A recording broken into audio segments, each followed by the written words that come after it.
In March of 2018, Dominica was requested by the EU to make changes to its laws and policies.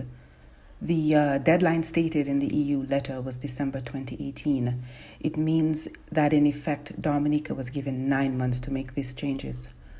Among the laws that needed amending were the Offshore Banking Act, the International Business Companies Act, and the Fiscal Incentives Act. The EU considered that these were preferential regimes and that the Parliament of Dominica needed to approve certain changes. The necessary changes were done to amend the laws in accordance to EU requirements. The EU also requested that Dominica join the Convention dealing with base erosion and profit shifting, also known as BEPS. The OECD granted Dominica membership after the necessary legal and policy changes were made by Dominica. Joining these conventions is a long process that usually begins with an invitation by the OECD. And here you should note that joining is not mandatory. The OECD, as the internationally recognized body governing tax, has not made these mandatory. The EU unilaterally decided to ask countries to join. The important point here is that Dominica did become a member and fulfilled this requirement for the EU. Now, the outstanding matter relates to joining another OECD tax-related convention on the exchange of information for tax purposes. In this case, Dominica again made the necessary legal and policy changes. It submitted its draft laws, the draft act, to the OECD.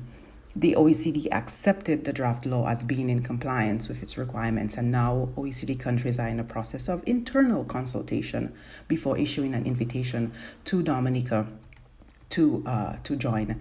At this stage, there is nothing else for Dominica to do until it hears from the OECD.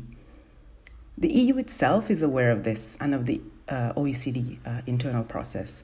In fact, it is the same EU countries that are also members of the OECD and members of the Tax Convention which need to give Dominica approval to join in order for it to meet the final EU requirement. In this case, we can see that the EU is in fact waiting for itself.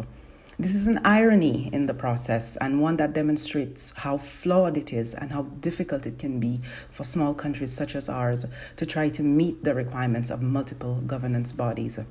It is unfortunate that the EU felt it was necessary to blacklist Dominica, and we are hopeful that the OECD internal consultation process will soon be over and that Dominica will be given the approval to join and therefore to meet the last EU requirement.